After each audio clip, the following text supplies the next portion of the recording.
Bueno, buenas tardes a todos, a todas. Bienvenidos al ciclo de formación en gestión de ciudades inclusivas, organizado por la Usina Social, junto con Demos y CEMUPRO. Este es el encuentro número 18 de un total de 28 en el marco de este ciclo de formación. Y como lo mencionamos en otras oportunidades, el mismo se da dentro de las actividades del Laboratorio de Ciudades en Construcción de la Usina Social. El Laboratorio de Ciudades es un espacio de trabajo perteneciente a la Usina Social. Es un ámbito para la participación, la reflexión y el estudio sobre temas que hoy marcan la agenda de las ciudades y sus áreas metropolitanas, y para plantearnos los nuevos desafíos que enfrentan las ciudades progresistas del siglo XXI.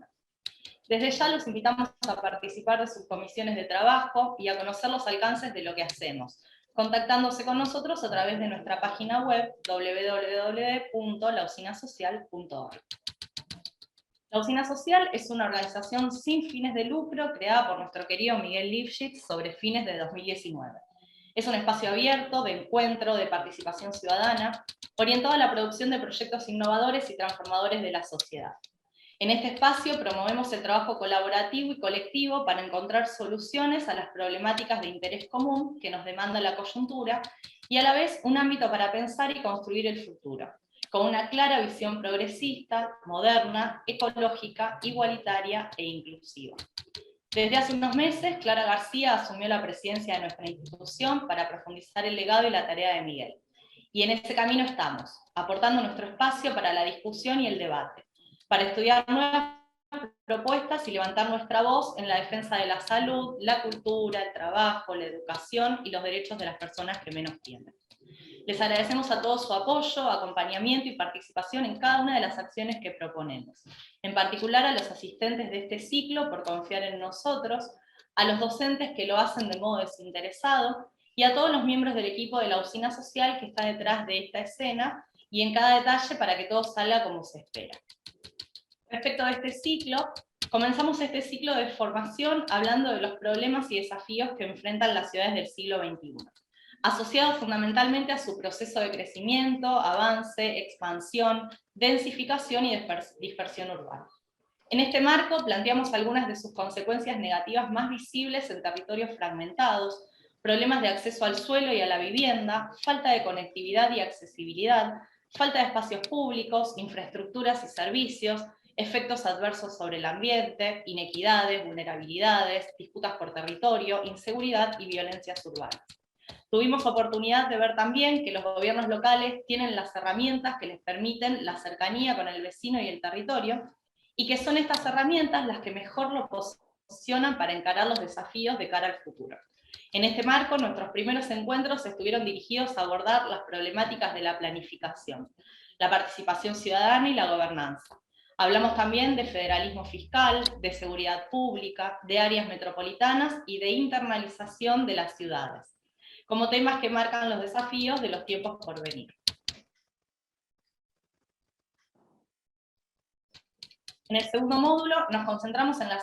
Y en este marco abordamos específicamente las políticas sociales vinculadas a infancias, juventudes, género y diversidad, deporte, fortalecimiento institucional y políticas integrales de multinivel en territorios priorizados. En este módulo, el tercero del ciclo, estamos concentrados en el espacio público como vertebrador de una ciudad más sustentable. En este marco tuvimos oportunidad de analizar cómo mejorar la calidad de vida a partir de la articulación público-privada, cómo hacer una movilidad más sustentable y adaptada a la realidad de las ciudades post-pandemia, y cómo construir y gestionar integralmente más y mejores espacios públicos. Hoy vamos a hablar de un tema de suma trascendencia para el futuro de nuestras ciudades, el hábitat y la inclusión. Construir mejores ciudades, más sustentables, más resilientes, más amables, vivibles y con mejor convivencia, requiere abordar esta temática de forma prioritaria, integral y estratégica, reconociendo los distintos tipos de problemas y sus posibles soluciones. Para hablar de estos temas, hemos invitado a un conjunto de expertos que tienen gran trayectoria en la gestión de temáticas habitacionales y que sin duda nos van a poder contar sus experiencias y poner sobre la mesa los desafíos por venir. Para comenzar, voy a presentarles a Pablo Ábalos, quien va a estar a cargo de la coordinación de este panel en el día de hoy. Pablo Ábalos trabajó como secretario de Planeamiento de la Municipalidad de Rosario entre el 2015 y el 2019, director provincial de Vivienda y Urbanismo entre el 2013 y el 2015, subsecretario de Planificación de Hábitat entre 2011 y 2013, director provincial de Planificación Estratégica entre el 2007 y 2011, y muchos otros puestos más que, bueno, nos ocuparía muchísimo tiempo mencionarlos. Hola Pablo, bienvenido y muchísimas gracias por acompañarnos. Hola, buenas tardes, muchas gracias Sabrina. Buenas tardes a todas, a todos. Bueno, en este rol de coordinador voy a hacer una pequeña introducción para dar pie a las presentaciones de cada uno de los invitados. Nuestras ciudades hoy viven permanentes transformaciones diversas y cambiantes, con dinámicas en todas las escalas, ciudades grandes, ciudades chicas, pero esos procesos de transformación permanente son cada vez más acelerados. Ese crecimiento acelerado de nuestras ciudades generan procesos de exclusión social por falta de infraestructura, por falta de equipamientos, por dificultades en los servicios, claramente en muchos casos también por la especulación del mercado sobre el suelo, y también en muchos casos por la falta de planificación. Estos procesos, digamos, de crecimiento acelerado generan que gran parte de la población no encuentre solución al problema del hábitat y del acceso a la vivienda. Y además esta exclusión se da tanto en sectores poblacionales, en los sectores poblacionales más vulnerables, como en aquellos de ingresos medios y de medios bajos, cosa que transforma esta problemática, le da una enorme complejidad a esta problemática. En los sectores de extrema pobreza, por lo que implica sus localizaciones en lugares y condiciones totalmente inadecuadas en términos de salubridad, de higiene, en los indicadores sociales y ambientales.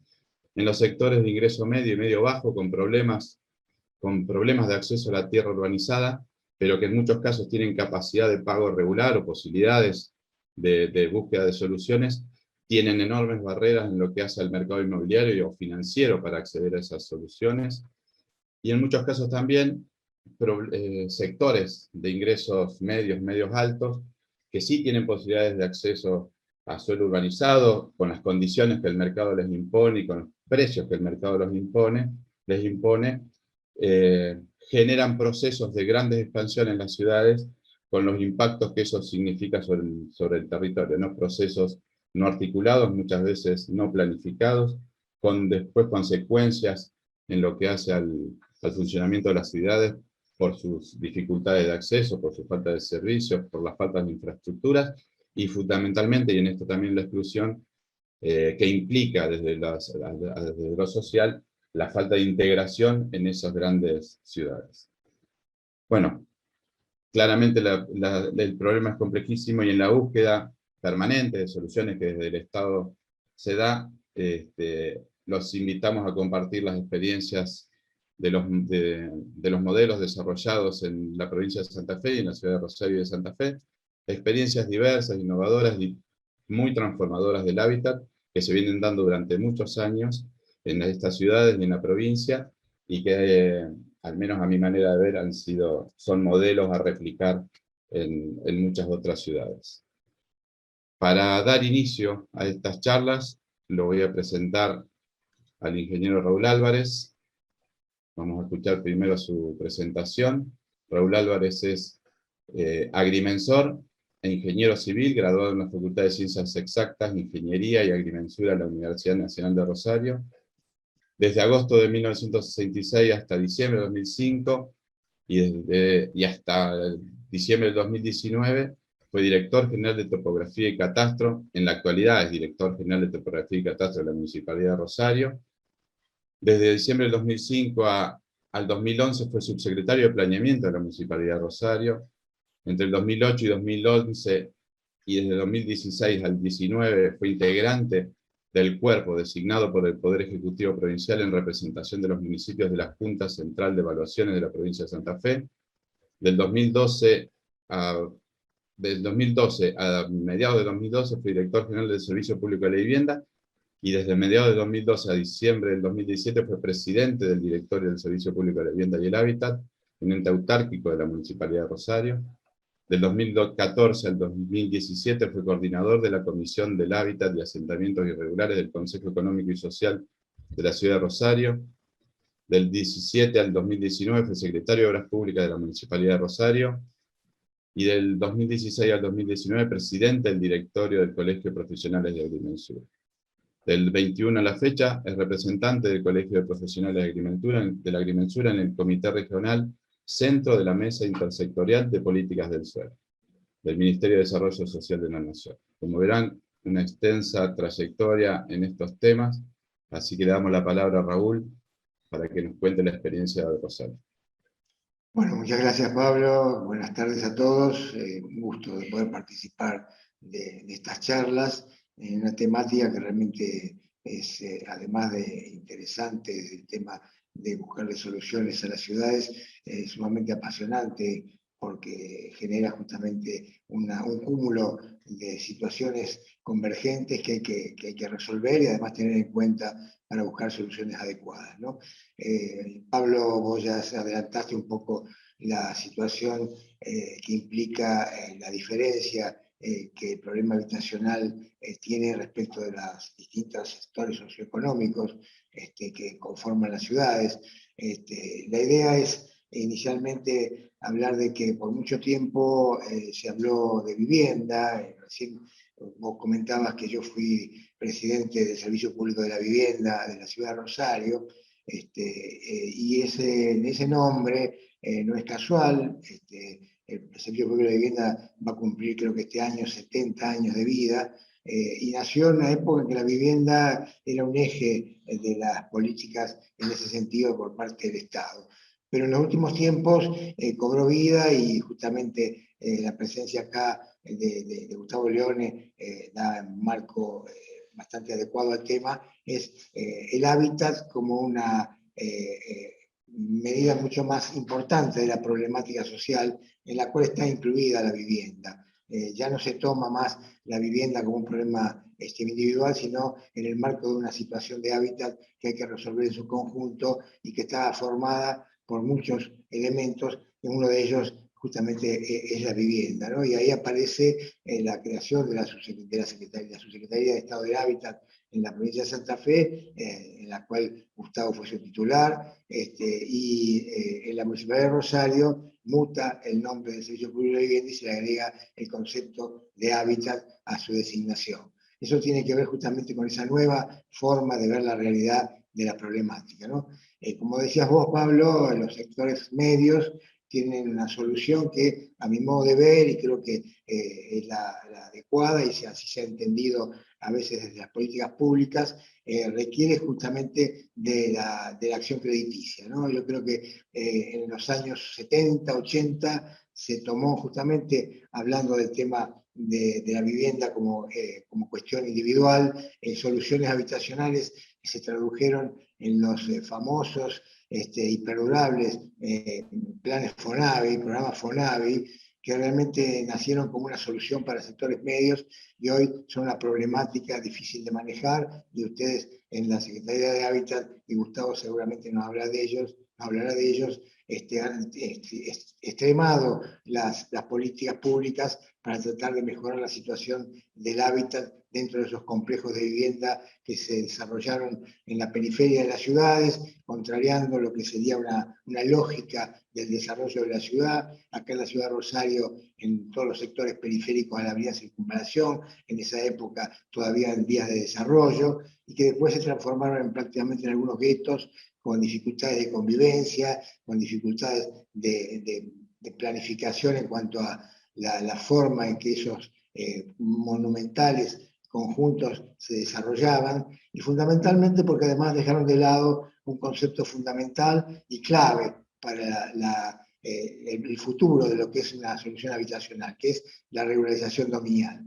Ustedes saben que hay una cantidad importante, y sigue habiendo, a pesar del gran esfuerzo que se ha hecho desde la provincia en las últimas gestiones, para que la regulación condominial se revierta, o mejor dicho, se profundice. Eso deterioró fundamentalmente la convivencia dentro de esos barrios, promoviéndose la enajenación, la venta clandestina, la venta irregular, informal de las viviendas, degradando el estado de los edificios, impidiendo la conformación de consorcios durante muchos años y generando que justamente se asentaran en esos complejos sectores sociales que en algunos casos inclusive tenían carácter de usurpadores y que deterioraron la convivencia de todo el grupo.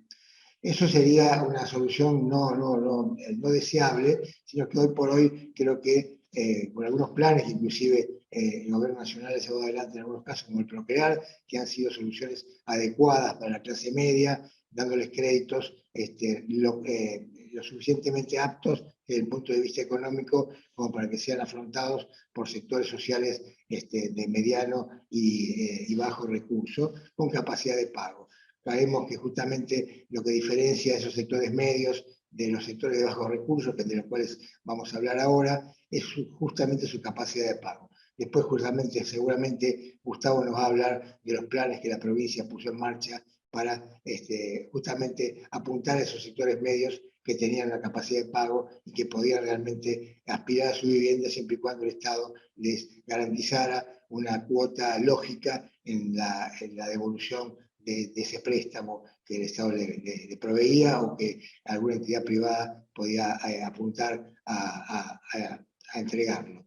Y después está el tema justamente de los sectores de bajos recursos, ¿no? El tema más complejo, donde el Estado ahí sí tiene una presencia directa. Yo reitero, no creo que el Estado tenga que construir vivienda para sectores medios, sino apuntar al crédito, pero sí lo tiene que hacer en muchos casos para los sectores de bajos recursos. Pero no es solamente construir vivienda, creo que no es la idea construir vivienda. El Estado nunca ha sido un excelente constructor de vivienda ni un inversor adecuado. La vivienda pública suele ser extremadamente cara, con lo cual eso tiene que estar limitado a los casos en que realmente sea estrictamente necesario. ¿Qué pasa con esto? Bueno, nosotros en Rosario, como en la mayoría de las grandes ciudades del país, tenemos una gran cantidad de asentamientos irregulares. Tenemos una población en asentamientos irregulares que, de acuerdo a lo que yo tengo entendido, supera las 35 o 40.000 familias viviendo en la ciudad de Rosario en asentamientos irregulares. Eso implica una cantidad de personas cercanas a las 200.000 personas viviendo en asentamientos irregulares. Esos asentamientos irregulares tienen una diversidad de realidades, aunque todas confluyen en una misma problemática de fondo. La problemática de fondo justamente es el hábitat, lo que rodea, lo que le da forma o conjunto a esa vivienda informal. Pero también existe una característica diferencial entre las mismas viviendas.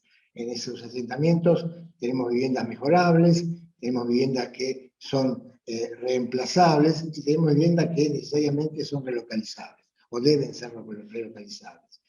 ¿Esto que implica? La intención en Rosario, y esa fue la política que llevamos adelante desde un proyecto, un programa que fue famoso, que adquirió inclusive trascendencia internacional, porque además estaba financiado internacionalmente, que fue el Rosario Hábitat. El Rosario Hábitat fue una gran experiencia de gestión en lo que hace a la intervención y urbanización de los asentamientos irregulares, con una condición fundamental: llevar al barrio, además de toda una serie de requisitos de mejor vivienda, por supuesto, de infraestructura, de accesibilidad, también llevar toda una serie de cuestiones ligadas a la parte social, donde se construyeron escuelas, donde se construyeron clubes, plazas, se dieron cursos de capacitación en oficios, en microemprendimientos. Realmente eso fue un programa que realmente trascendió, hizo escuela a nivel nacional e inclusive a nivel internacional. A partir de ese proyecto se derivaron intervenciones que tenían el mismo sentido: llegar al barrio y proveerle justamente a ese barrio de una realidad distinta. ¿Qué era lo primero que se hacía en ese caso? Evidentemente había una cuestión que era ver cómo se programaba, cómo se planificaba la intervención en el barrio. Y surgió una modalidad que llamamos nosotros en el Servicio Público de Vivienda el loteo participativo. ¿Qué era el loteo participativo? Era juntar a todos los habitantes del barrio por grupos, por sectores, para diagramar un poco cómo iba a ser el movimiento de las viviendas para permitir que ese proyecto de ciudad, que tenía como finalidad, y además como premisa, la apertura de las calles, que necesariamente tenían que darle continuidad al área circundante, y permitir una accesibilidad al barrio adecuada, no solamente para las personas que vivían ahí, sino para los servicios que se deberían prestar, servicios asistenciales, de bomberos, de policía, de seguridad. Por lo tanto, eso era clave y necesitaba de un acuerdo previo para que sea fácil de llevar adelante, o al menos más sencillo de llevar adelante. Esos barrios a veces tienen una problemática social difícil de manejar, donde realmente los actores sociales, los técnicos y sociales de los entes públicos tienen que ganarse un poco la confianza de la gente que habita en los barrios, y esos loteos participativos, mostrándome a la gente cuál iba a ser el proyecto, dónde iba a ir una plaza, dónde iba a ir una escuela, dónde iba a ir un efector de salud, cuáles son las calles que iban a abrir, eran fundamentales. Pero también era fundamental acordar con aquellos que se tenían que relocalizar, una cuestión muy difícil, donde pasaba una calle, donde quedaba una plaza, y cómo reacomodar el resto, porque a veces la distribución interna de los barrios sociales, de los barrios de vivienda precaria, es injusta, donde hay casas muy pequeñas, muy inhabitables, digamos, y otras que tienen una abundancia de terreno que puede ser reordenada de algún modo para darle una mayor calidad de vida a todos. Ese loteo participativo daba mucho resultado y lograba un consenso que hacía que las acciones posteriores fueran factibles tranquilamente.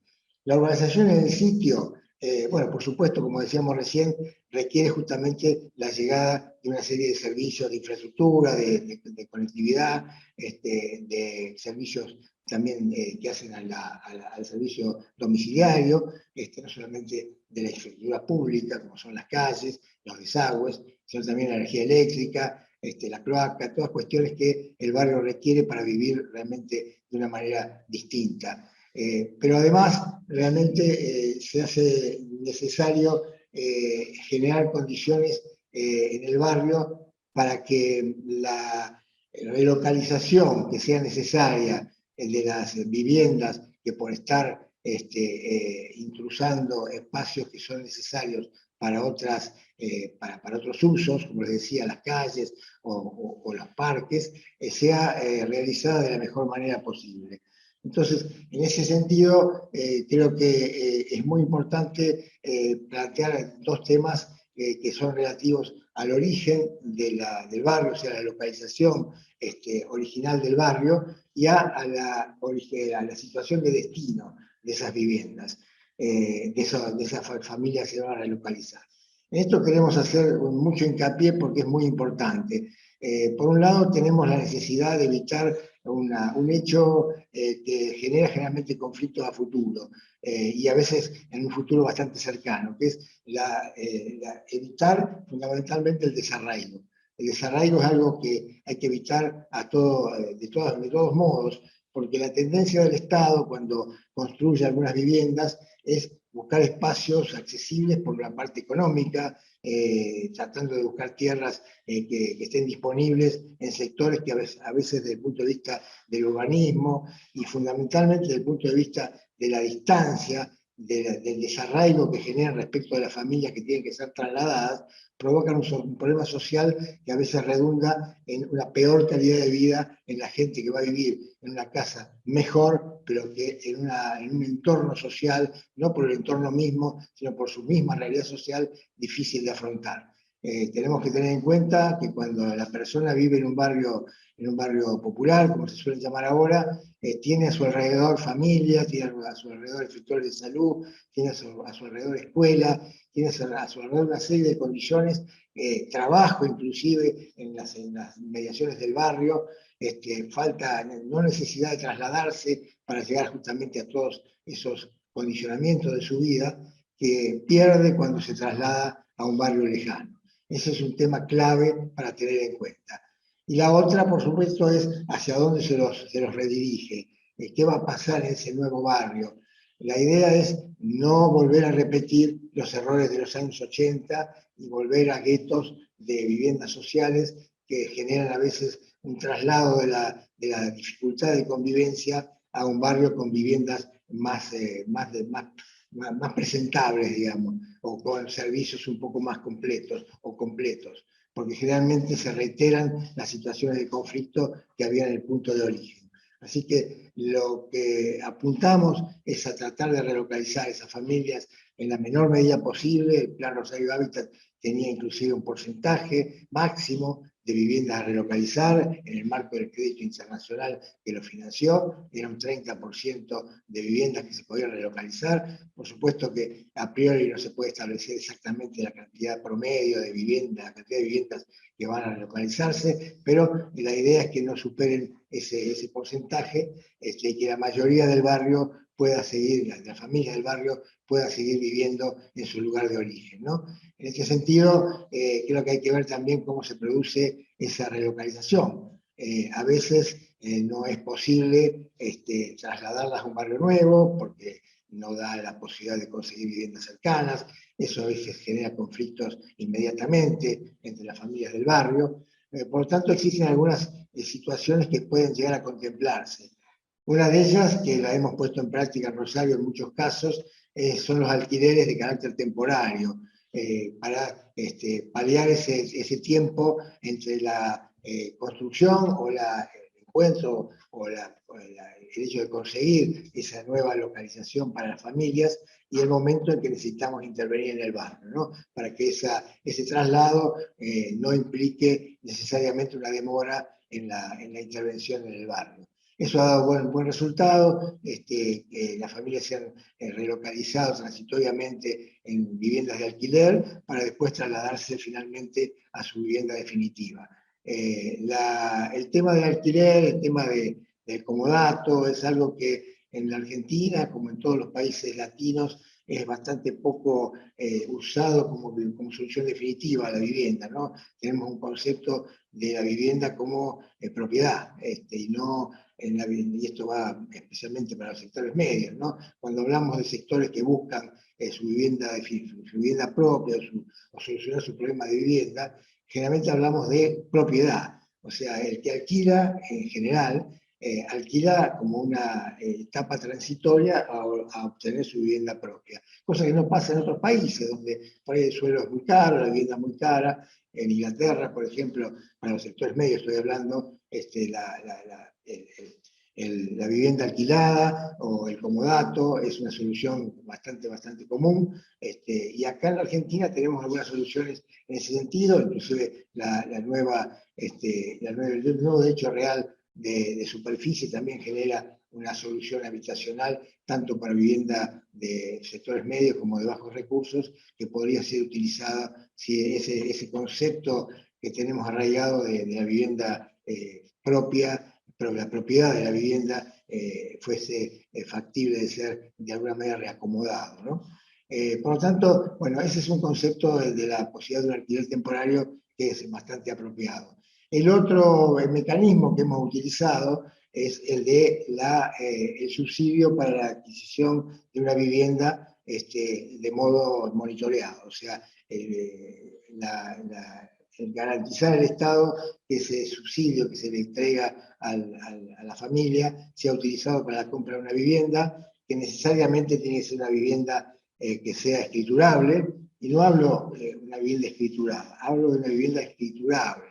Y esto tiene que ver con la serie de dificultades que a veces se plantean en el hecho de escriturar una vivienda y que a veces no necesariamente tiene que inhibir el hecho de que esa sea una solución habitacional para sectores que así lo necesitan, ¿no?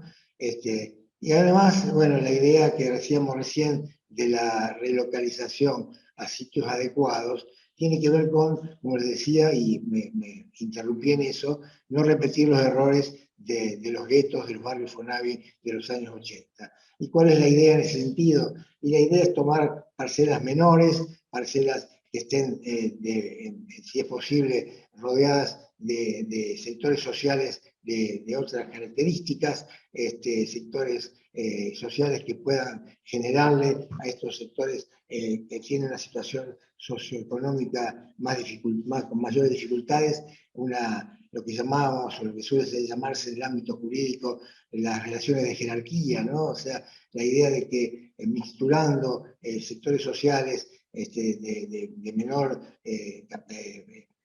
preparación social o una mayor dificultad de vida, con sectores de una situación más desahogada, se consigue realmente la elevación de la persona que más lo necesita.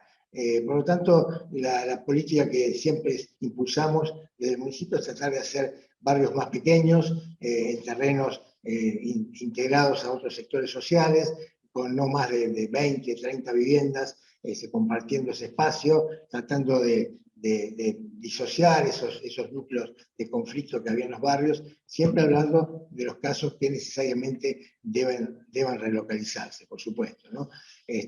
Pero bueno, la experiencia de Rosario nos ha llevado a intervenir con este tipo de operaciones en varios sectores que realmente han cambiado radicalmente lo que es la vida urbana, no solamente del sector que vive en ese asentamiento, sino en todo su entorno.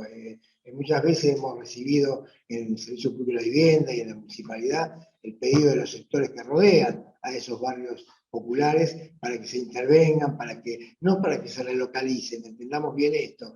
Muchas veces pasa que los sectores circundantes a los barrios populares golpean las puertas del Estado para que erradiquen esa palabra que se usaba mucho tiempo antes para hablar de las famosas villas de miseria, villas de emergencia, la necesidad de los sectores que lo rodeaban de erradicar esos sectores populares. Hoy muchos sectores periféricos lo que piden es que se urbanicen, que realmente se conecten ambas partes. Acá en Rosario, después va a hablar seguramente Gustavo Leone de eso, porque desde la Secretaría de Hábitat fueron un motor fundamental para esa intervención, que es el cordón Ayacucho, en Rosario, donde realmente el cordón ese de viviendas precarias cerraba una serie de calles que quedaban interrumpidas en su derrotero este-oeste en la ciudad de Rosario, en una gama de varias ciudades, de varias calles sucesivas, y generaban un conflicto de comunicación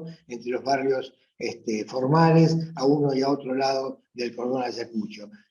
La apertura de esas calles provocó justamente la posibilidad de conectar esos barrios formales, formalizando ese núcleo que impedía justamente la relación entre unos y otros.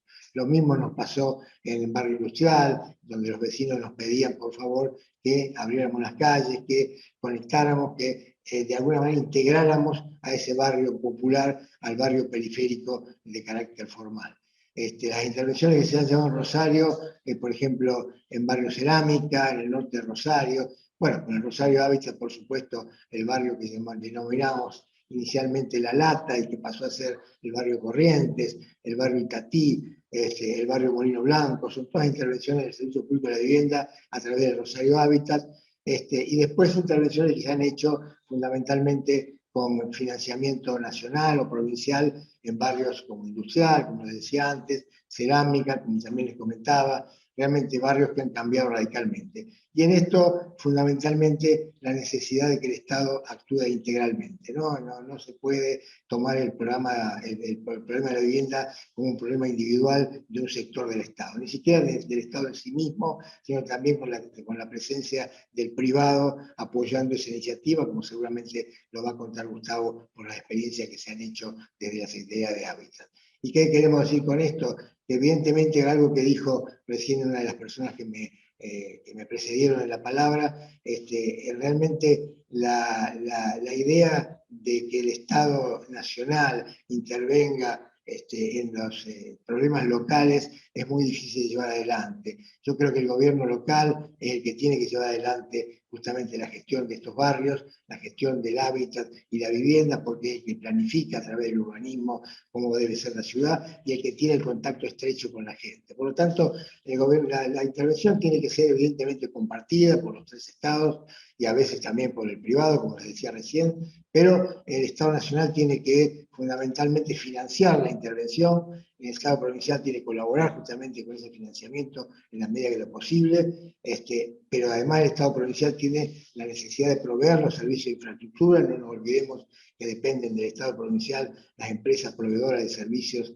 de energía eléctrica, de aguas santafesinas, en el caso de la provincia de Santa Fe, y que realmente es quien tiene que garantizar justamente que esos servicios lleguen a los barrios populares. Y por último, el municipio que tiene la tarea más directa de planificar y gestionar la intervención en sí misma, ¿no? Además de proveer las infraestructuras locales, como el pavimento, como los desagües pluviales, o sea, una intervención conjunta que es más que necesaria para que el proyecto sea exitoso.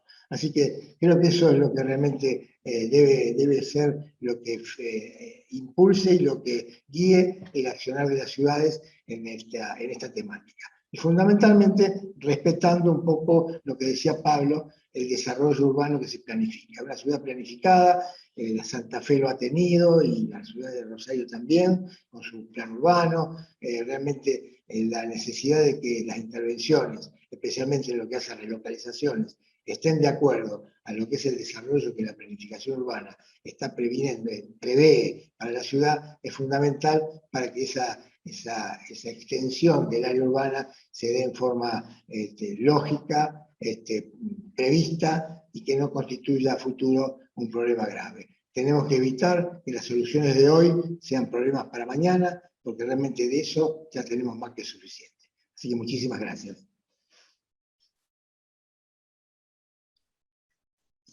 Muy bien, Raúl, muchísimas gracias.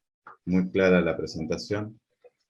Lo que les pido a todos los participantes es que si tienen preguntas, si nos da el tiempo, las vamos a hacer sobre el final. Ahí las pueden volcar en el chat del grupo. Cualquier consulta que tengan, al final, en base al tiempo que nos quede, las formulamos. Bueno, damos ahora la palabra a Paola Pallero.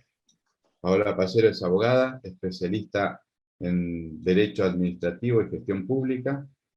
De 2013 a diciembre de 2019, como miembro de la Secretaría de Estado del Hábitat de la provincia de Santa Fe, coordinó las acciones relacionadas al desarrollo territorial en el marco del Plan ABRE. Desde diciembre de 2019 a la actualidad es directora ejecutiva de la Agencia Santa Fe Hábitat de la Municipalidad de Santa Fe, al igual que el caso de Rosario, un ente autárquico del municipio. Paola, te escuchamos. Bueno, buenas tardes a todos y a todas. Primero, un placer poder compartir con ustedes el panel de compañeros de la gestión años atrás, así que un placer y un honor.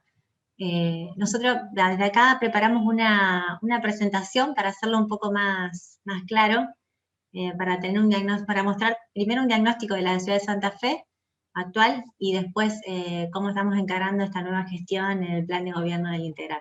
Así que si me permiten, comparto la pantalla.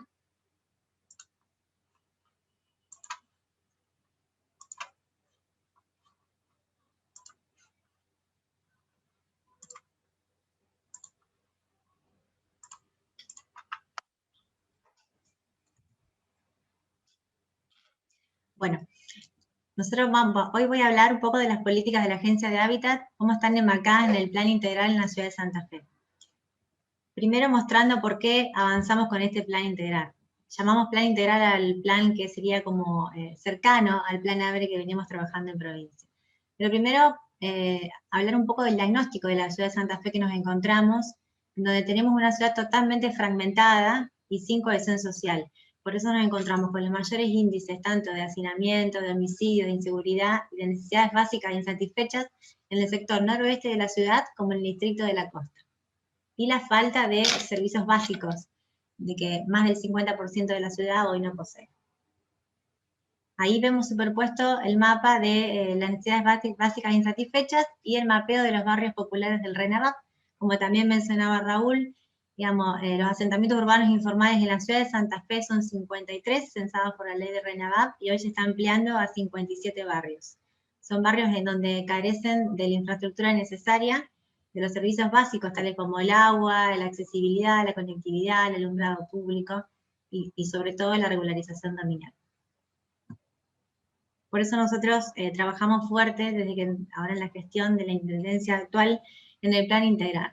Siempre trabajando en estos tres componentes en todos los territorios. Un primer componente que se refiere a lo que es territorio ambiente, es un componente duro de infraestructuras urbanas y completamiento en todos los territorios. Un componente 2 que se refiere a la sociabilidad y participación, generando redes de instituciones en toda la ciudad de Santa Fe. Hoy tenemos 21 redes de instituciones funcionando en la ciudad, aumentando y tratando de dar mayor participación y responsabilidad ciudadana en toda la participación de los procesos de hábitat. Y un componente 3 que se refiere a familias y cuidados, que tiene que ver con la cercanía del Estado municipal en el territorio. Espacios de gestión de contención de ciclos de vida, tanto a niños como a adultos mayores, dependiendo de las realidades territoriales. Siempre entendiendo que cada uno de los procesos que llevemos desde la mirada del municipio y también desde la Agencia de Hábitat particularmente, se van a trabajar en estos 3 componentes articuladamente. Vimos numerosos, antes de seguir, vimos numerosos ejemplos que venimos generando, tanto como decía Raúl, ¿no? De reubicaciones de familias, de asentamiento o procesos de urbanización, que han fracasado por no tener un trabajo previo, un trabajo social articulado constantemente con cada una de las familias. Así que bueno, estamos apostando a esta otra forma de trabajar en el territorio. Particularmente desde Hábitat, en el marco del plan integral, tenemos 2 ejes fuertes, que es el acceso y uso al suelo y la integración sociourbana. En el acceso y uso al suelo, uno de los componentes más fuertes, creado por la ordenanza 11631 del Consejo Municipal del 2012, es la regularización dominial. Hoy estamos trabajando en 23 barrios de la ciudad de Santa Fe, que justamente se superponen en todos los sectores de los asentamientos urbanos informales que vemos, y no es casual que también es donde se presentan las mayores necesidades básicas insatisfechas. Nosotros, con el proceso de regularización dominial, nos parece muy importante que cada una de las familias que habita sobre lotes municipales tenga la tenencia segura de sus viviendas. Hoy en la ciudad hay 4.000 lotes sin regularización dominial, lo que genera, como decía Raúl, una especulación, una venta informal, que hace que no se puedan apropiar de su barrio, ¿no? Entonces me parece muy importante avanzar con la regularización dominial.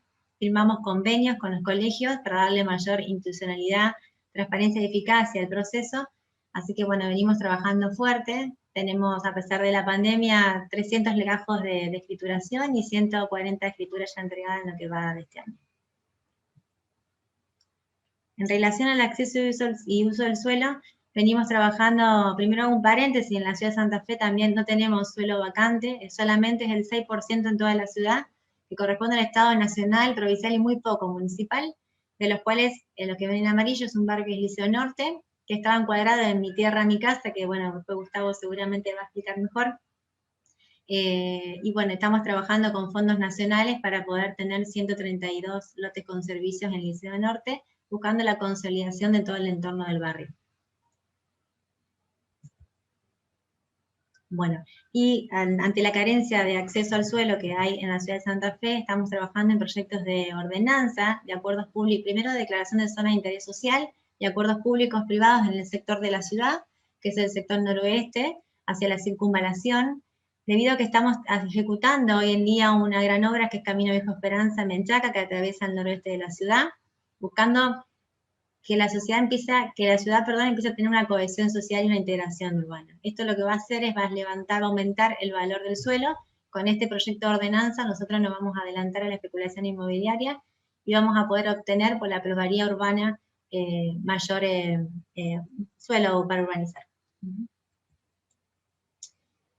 Otro de los ejes más fuertes que tenemos en la agencia, como decía Raúl, es el trabajo en los barrios por la integración sociourbana, teniendo presente las características de trabajar articuladamente con todos los niveles del Estado.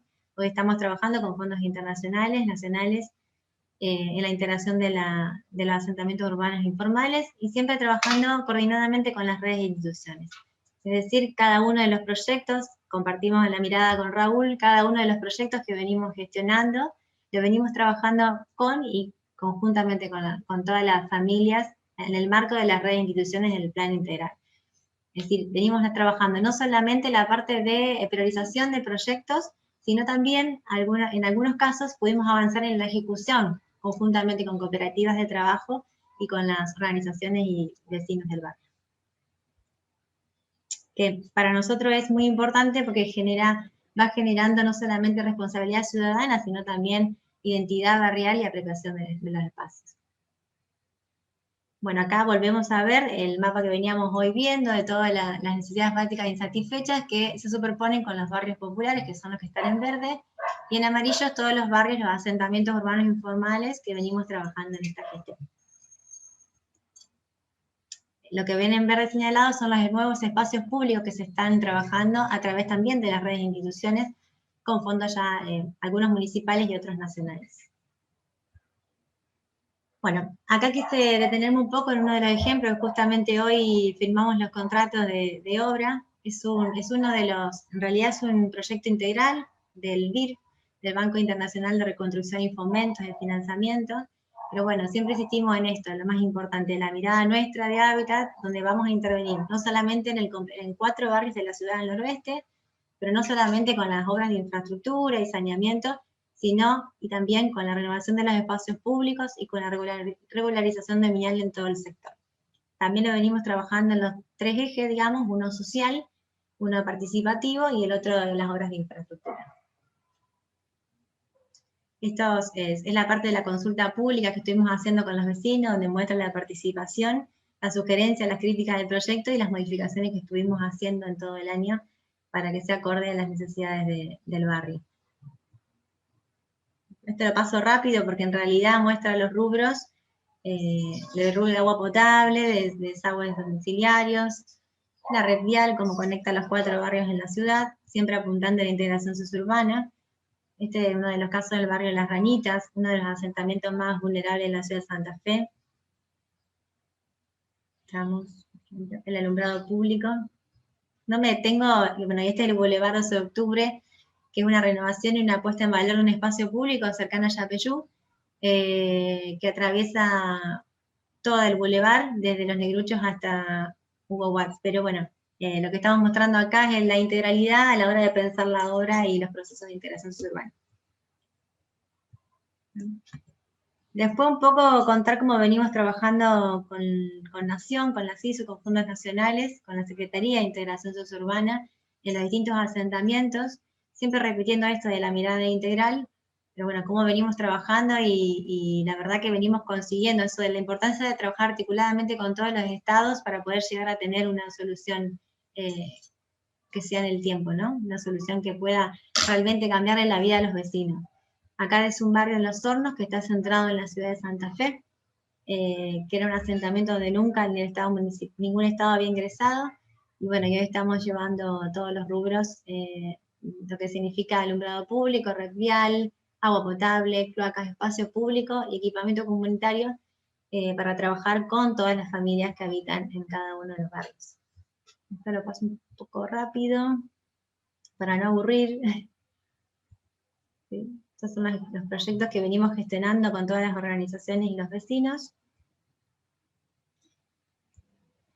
Bueno, y particularmente me voy a detener a hablar un poco en un ejemplo de intervención en espacios públicos que estuvimos trabajando este año, que fue inaugurado hace poco, que es en la Plaza de Pompeya, un espacio público que estaba totalmente abandonado, que gestionamos desde las redes de instituciones con los vecinos y vecinas, que a través de un dispositivo que se llama Canopia Urbana, un dispositivo arquitectónico de sombra, lo más importante a resaltar, más que la arquitectura, fue cómo se llevó adelante todo el proceso, cómo participaron no solo de la parte de proyecto, sino también de la ejecución de la obra.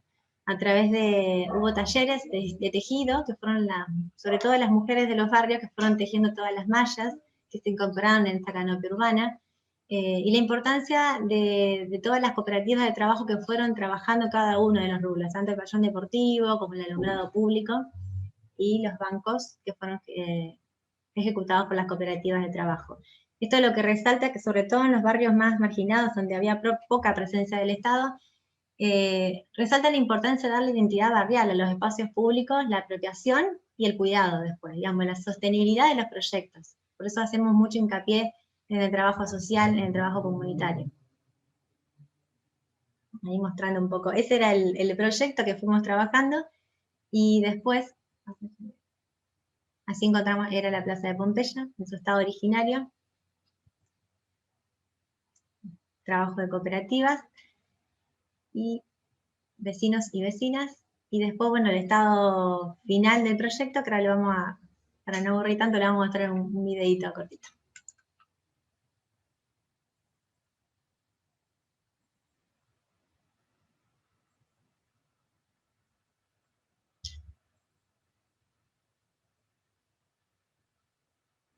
¿Por qué termina? Tengo que hacer las cosas.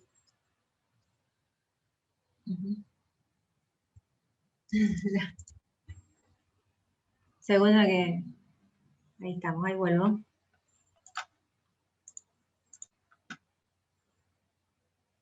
Bueno, y por último, uno de los puntos que veníamos hablando hoy del plan integral, el último punto que era el espacio de cuidados, eran las estaciones, precisamente, que son esos espacios de cuidado, de cercanía del municipio al territorio. En este caso, una estación en Las Lomas, en un barrio totalmente vulnerable en el noroeste de la ciudad. Espacios de cuidado, de contención a los niños y niñas de los barrios y a los adultos mayores, digamos, un trabajo social que se viene haciendo fuerte y que viene acompañando todos los procesos de infraestructura y demás obras que venimos llevando adelante. Ese es el diseño que también venimos trabajando.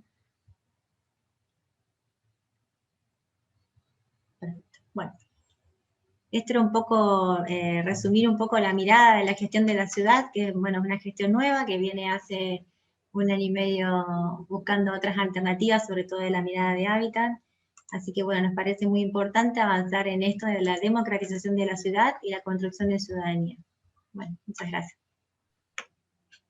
Gracias a vos, Paola. Bueno, felicitaciones por el trabajo, porque además te tocó la tarea de iniciar todo un proceso en la ciudad de Santa Fe, así que felicitaciones por lo que vienen haciendo.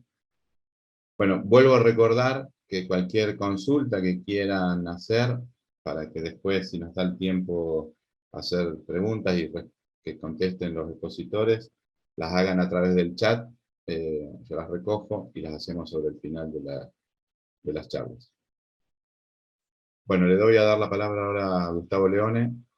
Gustavo Leone es licenciado en Economía de la Facultad de Ciencias Económicas y Estadística de la Universidad Nacional de Rosario. Tiene un título de posgrado en Contrataciones Públicas de la Universidad Nacional de San Martín y una especialización en recuperación de plusvalías urbanas del Lincoln Institute.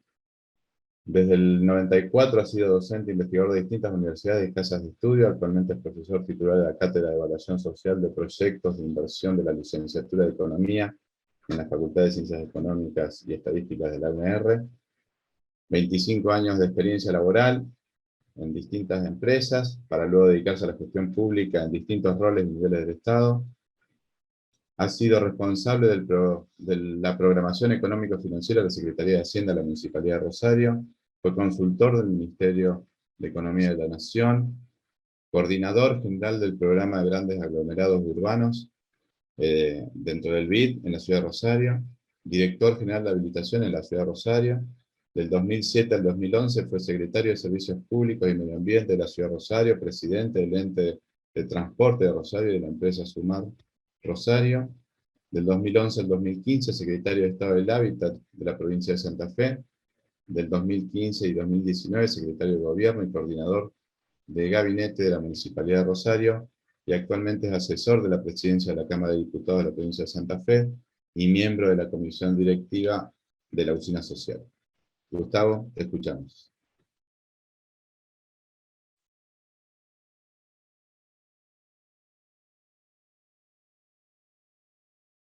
También agradecerle a Pau, a Raúl. ¿Se escucha bien? ¿Sí? Sí, Gustavo.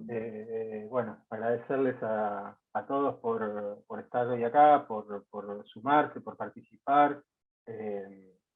Todos compañeros de ruta con los que hemos trabajado en distintas instancias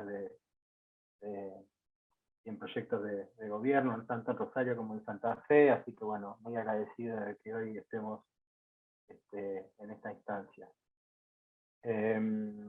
Bueno, decirles que hoy me toca otro rol, siempre estoy como coordinando un poco la mesa y hoy me pidieron que pueda hablar de estas temáticas que son las que en definitiva también más me apasionan. En el 2003 tuve la posibilidad de llevar adelante una especialización en captación de plusvalías urbanas y en ese momento me interesaba en lo personal y en lo profesional poder estudiar esas temáticas. No sabía que más adelante me iban a dar la posibilidad de participar de un proyecto realmente interesante cual fue el de crear la Secretaría de Estado del Hábitat en la provincia de Santa Fe, y generar un cambio de paradigma en la temática, que si bien se venía hablando, había todavía poco de decisión política al respecto. Así que 8 años, 9 años después, pude, con la ayuda de un montón de compañeros, muchos de los cuales están acá, poder llevar adelante un trabajo realmente interesante, que creo que es la semilla de cómo abordar los desafíos por venir en esta temática, y que me da realmente mucha satisfacción ver que se están aplicando en Santa Fe, bueno, lógicamente en Rosario, porque también hay una parte de lo que nosotros llevamos a la provincia en aquel momento, tenía que ver con esa historia, esa trayectoria y ese conocimiento aplicado en la ciudad desde hace muchos años antes. Yo les voy a contar un poco algo más conceptual. Primero voy a hacer voy a plantear un poco el estado de problematización, digamos, en dónde estamos parados, según mi valoración. Mucho de lo que han dicho aquí tiene que ver con eso también. Y después les voy a contar la experiencia de lo que yo vi en el modelo Santa Fe, en el de la provincia de Santa Fe, en el 2011 y en adelante, que es lo que pude participar en esta instancia, y que creo que, como les decía recién, tienen mucho para dar en el futuro en la medida que haya continuidad de política. Les voy a mostrar un poco, voy a compartir la pantalla, a ver si puedo mostrar una presentación, porque armé alguna secuencia como para no perder, y bueno, y vemos a ver si anda todo bien. ¿Se ve la pantalla o no? Sí se ve, Gustavo. Sí, ahí sí, Gustavo. Bueno. Falta poner pantalla completa si querés. Ahí está. ¿Estamos? Bueno, un poco mi idea es hablar de 4 o 5 puntos que están volcados acá. Voy a tratar de ser rápido y después de última damos espacio a algunas preguntas. Primero, poner en escena la problemática. Segundo, los elementos clave que yo considero para abordar este problema. En tercer lugar, cuáles fueron los pilares del modelo de Santa Fe. Luego, las operatorias y algunos de sus resultados y los desafíos por venir. La problemática creo que no se resume en estos 7 puntos. Creo que hay mucho para debatir en relación a la problemática todavía. Es una problemática que está presente y visible hace muchísimo tiempo y que no logramos, creo yo, todavía encontrar soluciones a todos los problemas que la problemática plantea.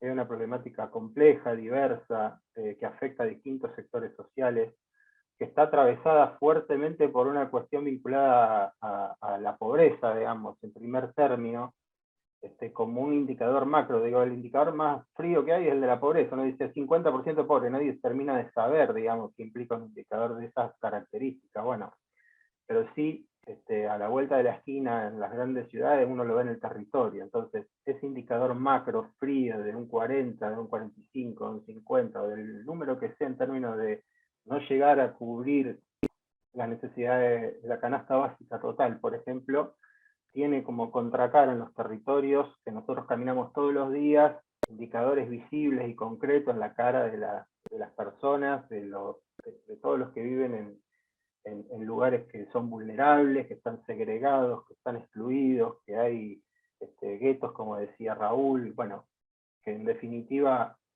muestran su cara más terrible, digamos, en barrios completos dentro de las ciudades y sobre todo en las ciudades más grandes. Creo que el otro punto que es importante plantear es que hay en todos los ámbitos, no en este solo, en el habitacional, hay como una contradicción entre la cuestión de la eficiencia y la equidad. Eso siempre decimos los economistas, digamos, qué es eficiencia, qué es equidad. Muchas veces dicen, bueno, vamos a densificar determinada zona porque lógicamente es más eficiente, porque los servicios se usan mejor, porque se requieren menos inversiones en infraestructura, y bueno, hay una serie de cuestiones que fundamentan desde el punto de vista de menores costos y desde el punto de vista de más eficiencia, la idea de poder plantear una ciudad, digamos, que permita tener un nivel óptimo de densificación. Y eso de alguna manera también condiciona cuestiones vinculadas al valor del suelo. digamos, y el valor del suelo tiene un impacto cada vez más elevado, digamos, en términos de su precio, el traslado a precio como instancia de racionamiento y de nueva exclusión. Entonces, hay como que trabajar este tema, digamos, priorizar la eficiencia, priorizar la equidad, y dar un debate sobre eso, y ver de qué manera cuando uno trabaja en mejorar las condiciones de eficiencia para hacer óptimos los costos, y bajar los costos, la incidencia de los costos de infraestructura respecto al valor del suelo, ese proceso no genera un círculo vicioso que termine siendo perjudicial respecto del incremento del valor del suelo y un nuevo proceso de exclusión por racionamiento. Digo, ninguno de estos temas lo vamos a abordar en detalle hoy, ni creo que tengamos tiempo para poder desarrollarlos todos, pero creo que da para poder en algún momento dar esa discusión. El tercer punto que es muy visible, cada vez más claro, es la mayor brecha entre los ingresos y los valores del suelo y la vivienda. Digamos, esto no es ninguna, digamos, lo podemos ver estadísticamente, pero digamos, es como una verdad de perogrullo. Cada vez los salarios están más lejos de las posibilidades de comprar tierra y de comprar vivienda. Y cada vez los jóvenes y las generaciones por venir están más lejos de resolver la propiedad de la vivienda, como lo planteaba Raúl, y terminan cayendo en instancias derivadas de ese proceso. El siguiente, la expulsión a la periferia de las grandes ciudades, es una realidad, digamos. En la medida que las ciudades van generando incremento en sus valores de suelo, la gente tiene que necesariamente migrar, con lo que implica en términos de costos de infraestructura, de servicios, de congestión, ni hablar de los costos familiares asociados a tener que radicarse en otra localidad y tener que moverse todos los días para poder llegar a resolver los problemas de empleo, o de estudio, de comercio, de lo que fuera. Hay otra realidad que también se verifica, creo que forma parte de la problemática, un exceso en la oferta de determinado tipo de construcciones que actúan como reserva de valor, son las construcciones que en general permiten a los sectores que tienen recursos inmovilizar fondos en forma segura, digamos, y que entra como contracara de un exceso de demanda de vivienda única, primaria. O sea, hay un exceso de gente que no tiene dónde ir a vivir y resolver el problema de su vivienda propia, y un sector que acumula en términos de bienes inmobiliarios de mayor valor. Hay un aumento notorio de la informalidad no solo en los sectores vulnerables, la informalidad en los sectores medios y la informalidad también en los sectores altos, porque también existen, digamos, situaciones de crecimiento, digamos, determinadas urbanizaciones, de formas nuevas de erradicación de viviendas que también están llevando por distintos factores a incrementos de la informalidad. Y después hay un sistema de crédito a largo plazo que en particular en Argentina tiene un problema. Hay un 50% de inflación anual. Entonces no hay ninguna posibilidad de que un sistema de financiamiento funcione en el largo plazo con esta situación de base. No significa que no sea la mejor forma de resolver los problemas habitacionales de sectores medios, sino que significa que en Argentina estamos lejos de poder hacerlo en el marco de esta situación. Algunos datos objetivos de estas problemáticas que planteamos, de lo que se muestra en términos de la pobreza, la marginalidad, la indigencia, el hacinamiento, la cantidad de hogares con problemas materiales, de hábitat y de servicios, se pueden ver en los propios informes del INDEC. Para los 31 aglomerados urbanos que se hace, en este caso tenemos los datos del segundo semestre del 2020, el 31% de los hogares está por debajo de la línea de pobreza, casi un 8% debajo de la indigencia, 42% de las personas están bajo la línea de pobreza y el 10% bajo la línea de indigencia. Los indicadores de hacinamiento crítico son realmente elevados y altos para la población que tiene nuestro país. Hay más de cerca de 7 millones de personas en condiciones de hacinamiento. Hay 2 millones de hogares, 7 millones de personas que tienen problemas en relación a materiales insuficientes o parcialmente insuficientes en las construcciones de sus propios lugares de vida. Hay cerca de 6 millones de personas que viven cerca de basurales o en zonas inundables, y casi 15 millones de personas que no acceden a alguno de los servicios básicos o de agua potable o de gas o de cloacas, siendo los más críticos el de cloacas y el de gas, digamos que en general tienen menor cobertura que el de agua potable. Estos son datos oficiales del Instituto de Estadísticas y Censos que marcan de alguna manera las claras un poco lo que decíamos al inicio, digamos, la problemática más general macro que traza y corta esta realidad. Algunas instantáneas son de Rosario algunas, otras de otros lugares, digamos, son notas de los diarios que muestran esta realidad, digamos, la realidad de la usurpación de los sectores más vulnerables que no tienen salida a su crecimiento vegetativo y ocupan lotes para poder mejorar su situación de disponibilidad de vivienda y de hábitat, producto de ese hacinamiento que hablábamos recién. El proceso de avance inmobiliario en las periferias de las ciudades para resolver los problemas de acceso a vivienda o a suelo de los sectores medios y medios altos, muchos como acumulación de valor y otros como posibilidad única para poder vivir en un lote propio.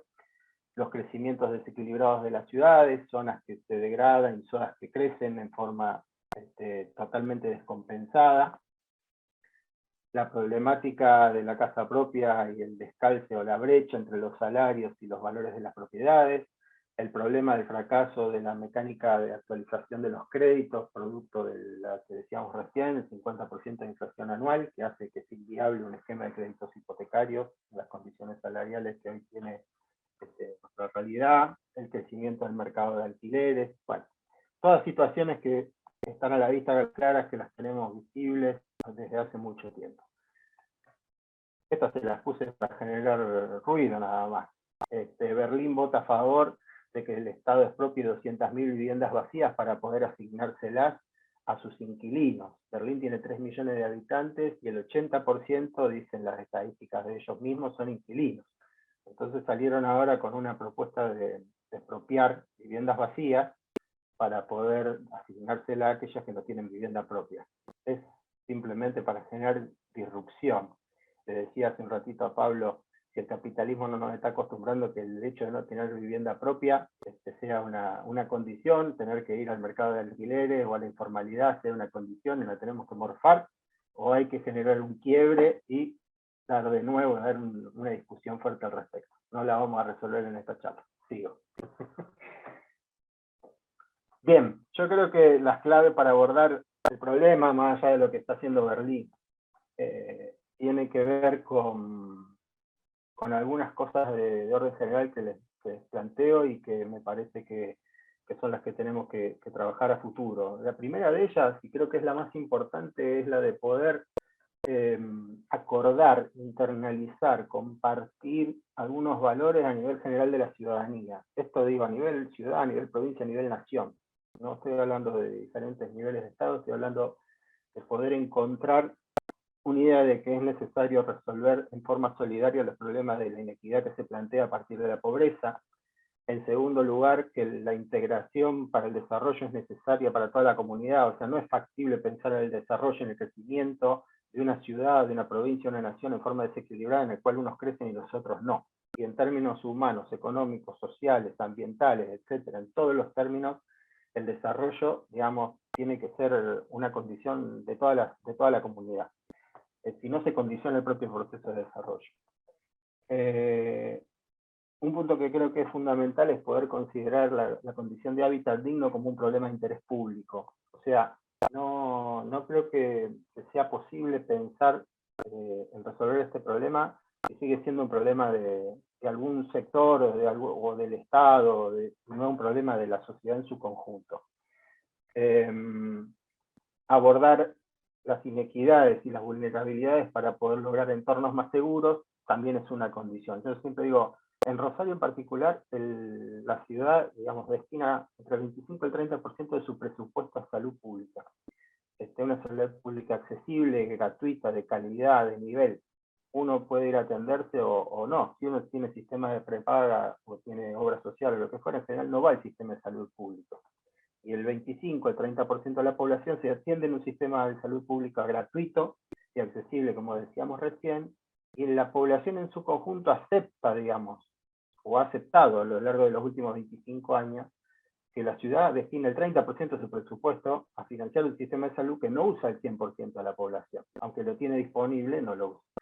Eso es tener una idea, digamos, de que hay un bien superior, digamos, que hace bien a toda la comunidad y que es necesario tenerlo disponible y previsto, más allá de que yo no lo disponga, no lo use.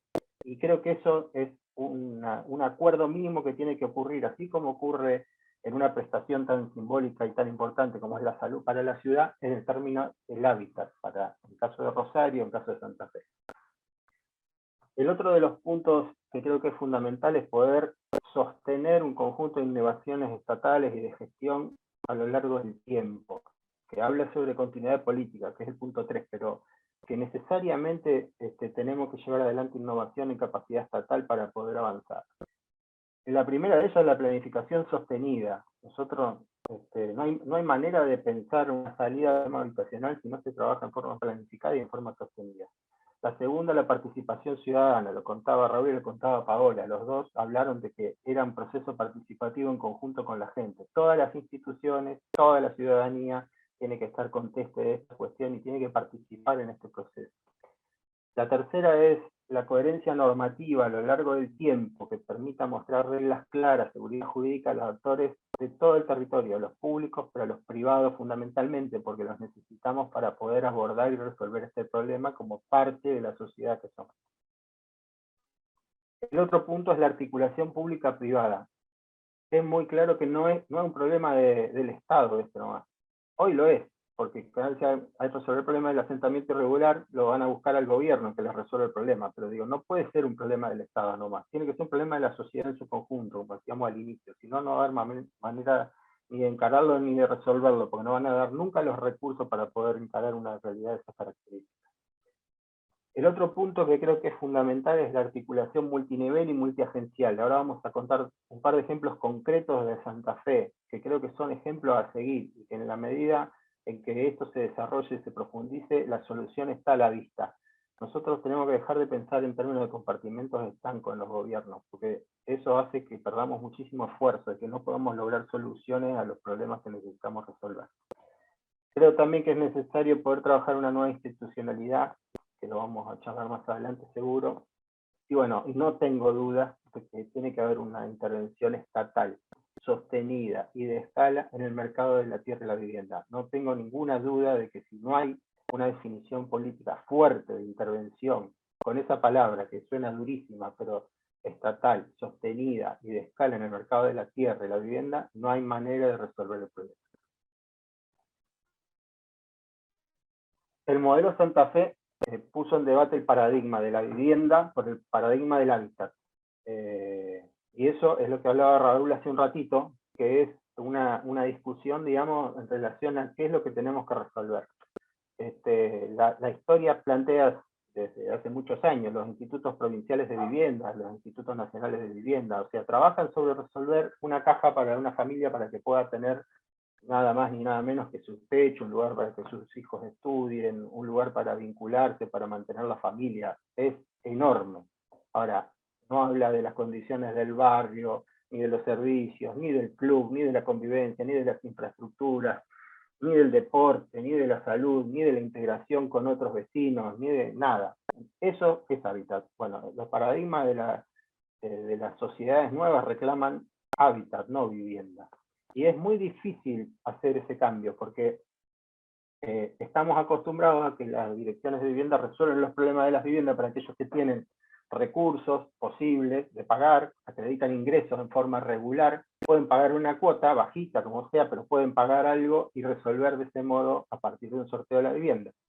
Y nosotros estamos planteando otra cosa, un hábitat digno, un barrio, un entorno con infraestructura, con servicios, que a su vez tenga vivienda, pero que tenga todo lo demás. Es un cambio bastante importante en la forma de pensar las cuestiones y de abordarlas en la solución en el territorio. Este nuevo paradigma de la vivienda, perdón, del hábitat versus la vivienda, a su vez tuvo, como decía Raúl, una decisión enorme en términos de prioridad política. En el gobierno de Antonio Bonfatti se crea la Secretaría del Hábitat, así que tuvimos la posibilidad de pensarla, desarrollarla, de construirla, de hacerla de cero. La Secretaría del Hábitat se crea a nivel de rango de ministerio, o sea, sus pares eran los ministros de los otros, del gabinete provincial, el de educación, el de cultura, el de justicia, el de seguridad. Iba a la reunión del gabinete, formaba gabinetes sectoriales y trabajaba para resolver los problemas del territorio con esta mirada amplia, no solo la vivienda, sino el hábitat, y en forma conjunta con los otros ministerios, lo que decíamos anticipadamente sobre la coordinación multiagencial y multiministerial o dentro del Estado, de distintas áreas. La Secretaría de Hábitat tenía, digamos, no ya la visión estrictamente vinculada a los temas de vivienda, sino que fíjense que en su ley de creación habla de gestión de suelo y vivienda, de coordinación ministerial y de priorización de sectores sociales con mayores dificultades. La ley de creación habla de planificación estratégica, de función social del suelo, de captación de tierras para urbanizar, de oferta de localización a sectores excluidos de los circuitos formales de acceso al suelo y a la vivienda. Habla de intervenir en planes de vivienda digna, habla de intervenir en soluciones a asentamientos irregulares y habla de participación ciudadana. Todos los elementos que estamos poniendo arriba de la mesa como elementos determinantes de un nuevo modelo de desarrollo. A partir de esta nueva ley, la provincia generó lo que nosotros llamamos la caja de herramientas, que eran 12 herramientas distintas para poder trabajar con municipios y comunas, fundamentalmente en forma articulada, la coordinación multinivel. Las verdes son las que más usamos, las otras son todas. Ahí vamos a encontrar que hay varias, muchas conocidas, el banco de suelo, la integración dominial, bueno, montones de herramientas que están ahí. Pero digamos, las que más usamos a partir de convenios de articulación entre el gobierno de la provincia y los gobiernos locales fueron la generación de instrumentos de captación y aplicación de plusvalía, la regularización dominial y la titularización, que fue algo que comentó Raúl hace un rato, la asistencia técnica para generar nuevas urbanizaciones, el programa de generación de lotes con infraestructura y servicios, las capacitaciones en normativa y planeamiento urbano, que muchas ciudades no las tenían y que a partir de estas posibilidades se lograron construir, y los acuerdos de integración y de vinculación público-privado que permitieron resolver desarrollos, digamos, compensados de vivienda para sectores medios y de viviendas para sectores vulnerables. Con estos convenios, con estas herramientas, decíamos recién, es que fueron generando operatorias. Una de las conocidas, seguramente lo habrán sentido nombrar, es Mi Tierra, Mi Casa. Esa operatoria, ahí tienen el link, si quieren después entrar, yo les dejo la presentación, se pueden meter y la buscan para ver de qué se trata. Pero esa fue una operación de intervención directa del Estado en el mercado del suelo. O sea, el gobierno, digamos, tiene distintas formas de intervenir en una economía, digamos, en un mercado. Puede intervenir por provisión, puede intervenir por regulación, puede intervenir por información, distintas maneras. Bueno, acá se tomó la decisión firme de intervenir en forma de proveedor, el gobierno proveedor. El Estado tenía suelo, adquiría suelo, expropiaba suelo y llevaba adelante obras de infraestructura para poder generar lotes con servicios a precios no especulativos. Y eso es re importante, porque el Estado a veces falla, a veces hace mal las cosas, a veces es ineficiente. Pero cuando lo quiere hacer bien y lo encara de esa manera y resuelve las obras y resuelve la prestación como es debido, logra obtener, como en este caso, suelo que tenía la misma cantidad de infraestructura que tenían los desarrolladores privados, pero al 30% de su valor. Entonces, con suelo en condiciones no especulativas, una oferta de escala que permitía regular en forma indirecta. No digo regular en forma indirecta porque la realidad es que no, el mercado privado seguía poniendo el precio que quería, digamos, pero de alguna manera es el sostener una estructura de provisión pública de lotes con infraestructura a valores no especulativos, entiendo que a futuro, en un proceso sostenido, regula o condiciona la posibilidad, digamos, del mercado en relación a la situación de precios. Lógicamente que tiene que ser una propuesta de escala y sostenida, como decíamos al inicio. Bueno, el convenio de Mi Tierra, Mi Casa permitió generar 12.000 lotes en toda la provincia. Todos se hicieron a través de convenios con municipios y comunas, con instituciones gremiales, empresarias, organizaciones sociales.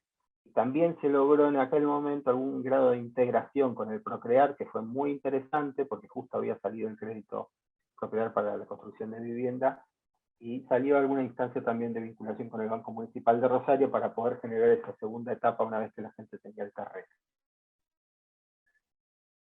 Otra de las operatorias que se implementó desde la Secretaría de Hábitat fue el programa de esfuerzo compartido para el mejoramiento barrial, que era retomar la situación de recupero de los viejos planes de vivienda social de Fonavi, que el Estado tomó en su momento la decisión de construirlos, de asignarlos, pero que no resolvió un problema que es un derecho, digamos, que es que la gente tenga su escritura. Y no resolvió tampoco, porque no le interesó meterse en ese tema, poner normas mínimas de convivencia para que se pudieran generar instancias de defensa y de participación en esos barrios. O sea, una instancia en la cual una persona recibe un lugar que no le es del todo suyo hasta que no tiene el título, que tiene lógicamente conflictos con el entorno y que no tiene una instancia de participación ciudadana para poder encaminar y resolver los problemas de todos los días, termina siendo un problema, una instancia en la cual para el resto de la sociedad pareciera que es un problema. Bueno, nosotros tomamos la decisión ya desde la gestión de Hermes y en adelante de fortalecer, digamos, los esquemas de participación ciudadana a partir de la generación de consorcios o a partir de mesas barriales, no importa. La mecánica era constituir una instancia de participación ciudadana que permitiera apropiarse del barrio, defenderlo, tomar los reclamos como cualquier vecino en cualquier barrio, y bueno, y comprometerse también en un esquema de esfuerzo compartido con la mejora. Les pusimos a disposición programas que eran líneas o de financiamiento, de subsidio para poder resolver mejoras barriales en términos físicos, de cosas que hacía años que no se podían resolver, y avanzamos en la escrituración como proceso de generar derechos de propiedad.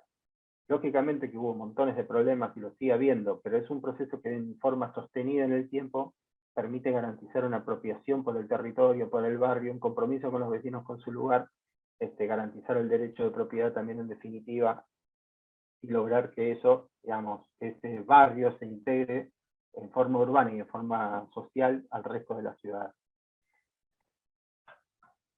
El otro de los temas que trabajamos fue la integración social y urbana de asentamientos irregulares, lo contaba Raúl, es un programa específico, lo mismo, con una mecánica de abordaje a partir de mesas barriales, con mejoramiento de infraestructura y de servicio, con regularización dominial, lo hacíamos en conjunto con desarrollo social. Solo trabajábamos en relocalización de viviendas que tuvieran problemas de riesgo ambiental o riesgo hídrico, en términos generales algo que fuera afectado por uno de estos problemas o por la apertura de una traza, las viviendas quedaban en el lugar y les mejorábamos la materialidad, pero no las trasladábamos a otro lugar, porque todos entendemos que una vivienda que vive, una persona que vive en una situación hace 15, 20, 25, 30 años, tiene resuelto su escuela, su centro de salud, su cercanía con sus amigos, con sus vecinos, y que relocalizarlo a otro lado para que vaya a vivir es un problema para él, para su entorno familiar, para todo el mundo. Y lo primero que pasa es que cuando eso ocurre, va a otro lugar, vende la vivienda y se vuelve a su barrio. Entonces, ¿para qué semejante esfuerzo si puede resolver en el lugar, digamos, y en definitiva mejorar la condición habitacional, mejorar la condición de calidad de vida, de hábitat, y regularizar su situación dominial para que tenga el derecho de propiedad sobre su lugar también? Este es un ejemplo de articulación público-privada, hay muchos más, pero es un ejemplo interesante para contarlo. Citó Raúl, que parece que me armó la presentación. Este es el expredio del Batallón 121, un espacio que era del ejército, que se lo cedieron a la provincia, y que la provincia llevó adelante un proceso de articulación público-público y articulación público-privada. Público-público con la ciudad de Rosario, público-privada con empresarios desarrolladores que creyeron en el proyecto y que se sumaron a trabajar. Esta propuesta es una propuesta de reconversión de este espacio. Tiene 31 hectáreas, de las cuales se transformaron 21 en espacio público. Es un gran parque que tiene un museo desarrollado por la provincia, el Museo del Deporte, un polo tecnológico, hay un proyecto de llevar adelante una escuela, un centro deportivo, y hay un predio de 5 hectáreas dentro del lugar que fue destinado al desarrollo inmobiliario para viviendas de sectores medios.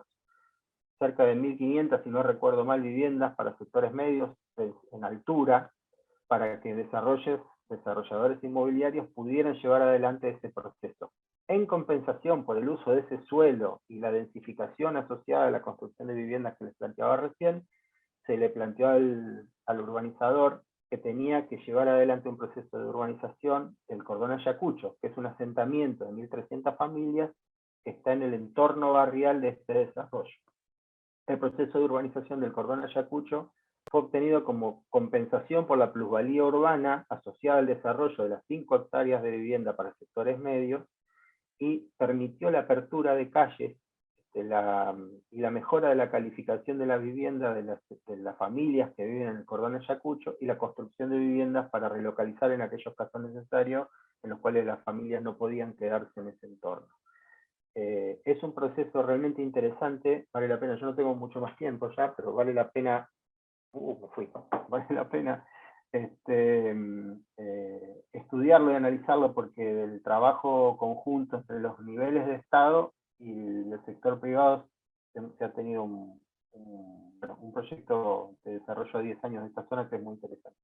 Yo estoy reexcedido, estoy en 30 minutos ya, me voy a callar. Voy a terminar rápido porque si no, no voy a dejar tiempo a las preguntas. Bueno, el último de los temas que les quería contar es el Plan ABRE. Creo yo que no hace falta mucho porque muchos lo conocen y hemos tenido una charla en particular sobre este tema.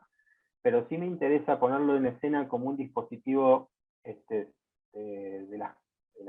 innovación en materia de gestión administrativa que creo que muestra la base de lo que necesitamos hacer para adelante. El Plan ABRE fue un programa de intervención integral en barrios priorizados por problemas vinculados a la violencia, a la vulnerabilidad social, fundamentalmente, que lógicamente, como muestra Paola, son coincidentes en las manchas, en los planos, en los territorios, digamos, que donde hay más vulnerabilidad social, hay mayores indicadores de pobreza, de necesidades básicas insatisfechas, también hay problemas vinculados a violencias urbanas. Y el Plan ABRE vino a tratar de priorizar esos barrios y resolver los problemas con una mirada integral. Tenía 3 ejes: el eje de convivencia y participación, el eje de infraestructura y el ABRE Familia, que era un vínculo personal mano a mano con cada una de las familias que vivía para descubrir cuáles eran sus problemas y encontrarles soluciones dentro del marco de las políticas urbanas y sociales. El ABRE tuvo, lógicamente, una evaluación, un análisis de cuáles fueron sus fortalezas y sus limitaciones. A partir del ABRE se abrieron variantes del ABRE, el ABRE Vida, el ABRE Familia, se implementaron programas como Nueva Oportunidad, se implementó el Vuelvo a Estudiar. Son todos programas que fueron derivando del análisis de la complejidad territorial a la luz de un programa específico que iba dando resultados. Y sobre el final se aplicaron también dispositivos multiagenciales con otros organismos del gobierno para el abordaje de las violencias territoriales. Es un ejemplo muy concreto y muy claro de que es factible llevar adelante instrumentos o mecanismos o dispositivos de coordinación interministerial e interagencia gubernamental para poder resolver los problemas del territorio. ¿Cuáles son los desafíos por venir? Y creo que retomamos algo de lo que dijimos y ya cerramos. Bueno, creo que para abordar el problema del hábitat hay que internalizarlo como un problema de interés público, lo que decía al inicio.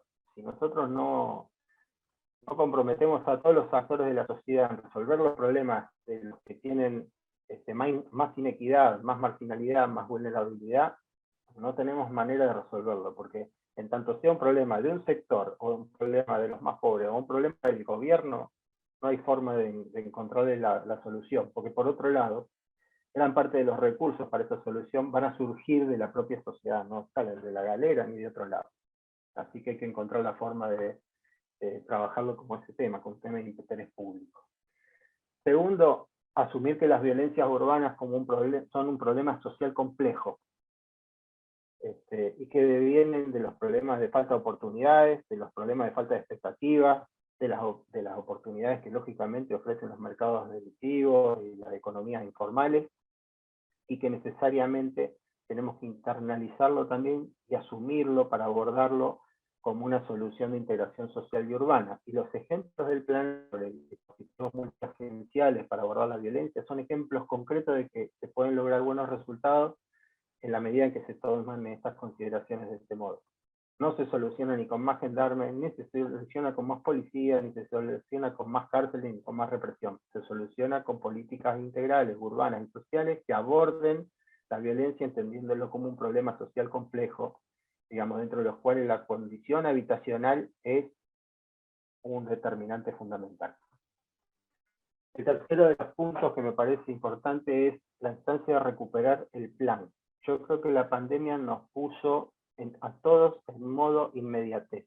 ¿Qué significa todo en modo inmediatez? Era pensar qué hacíamos mañana, porque no salíamos, porque teníamos que ver si llegaba la vacuna, porque teníamos que ver si resolvíamos la cosa que teníamos que resolver rápido, pues no sabíamos qué va a pasar el mes que viene. Bueno, creo que aparte de inmediatez, nos hizo, a diferencia de lo que muchos autores decían que iba a pasar, que íbamos a ser más solidarios, creo que pasó que muchos fueron más egoístas. Se dijeron, bueno, voy a resolver la mía, me salvo yo, vemos qué pasa. Eso no ocurrió en todos los sectores, efectivamente, no hubo, puedo generalizarse, pero digo, sí creo que hubo un problema de inmediatez y de falta de posibilidad de mirar adelante, el futuro, digamos. Yo no tengo duda de que nosotros tenemos que volver a recuperar el plan de gobierno, el plan como instrumento de gobierno y la participación ciudadana para poder lograr políticas de mediano y de largo plazo que nos lleven a un horizonte distinto, digamos. No se puede estar pensando todo el tiempo en coyuntura, digamos, más allá de que la realidad nos lleve a esa situación, digamos. Hay que poder pensar nuevamente en cuestiones de futuro. Creo que en ese proceso hay que dar esta discusión, Estado-mercado, eficiencia-equidad, que yo decía al principio. El mercado falla en este tema, hay mucho de presión especulativa, hay mucho de exclusión por racionamiento por precio, hay mucho de mercado negro e informalidad asociado, digamos, a ese proceso de expansión especulativa, y el Estado tiene que tener una intervención estatal activa, sostenida, de escala en el mercado del suelo. En Mi Tierra, Mi Casa es un ejemplo de eso, el Procrear también lo es, y tiene que haber reglas de regulación e incentivo también claras. Habíamos trabajado en la gestión de Antonio Bonfatti una ley de uso del suelo y hábitat que quedó en el cajón porque se oponía en cierta medida a los intereses de los sectores inmobiliarios. Y bueno, y sí, ¿qué va a hacer? Forma parte del proceso. Hay que dar la discusión, hay que dar el debate y generar instrumentos que permitan resolver el problema de todos, no de algunos, de alguna parte. Y finalmente, lo de las innovaciones en las capacidades estatales, que ya lo dijimos, así que lo paso rápido. Creo que es importante generar un plan específico vinculado a los temas de hábitat y una nueva institucionalidad que integre actores públicos y privados para resolver los problemas de los distintos sectores, que se necesita mayor articulación con el sector privado en la solución de esta temática y ni hablar que una mayor y una mejor integración gubernamental, tanto multinivel como multiagencial. Lo multinivel es mucho más complejo, pero también es mucho más importante, porque la verdad es que el abordaje de un problema como el habitacional requiere a la nación, a la provincia, a la ciudad sentar en la misma mesa, ni hablar de los otros poderes del Estado también trabajando en el mismo ámbito, digamos, para poder resolver los problemas. Bueno, creo que nada más. Me fui al diablo con los tiempos, así que disculpen. Bueno, muchas gracias, Gustavo. Excelente presentación. Compartir esto. Estamos. Sí, creo que tenemos un ratito, si están de acuerdo, para algunas preguntas que aparecieron. Leo la primera, para Raúl. En función de algunas, dentro de tu exposición, Raúl, hablabas de la posibilidad de tener un mercado locativo con destino a vivienda social.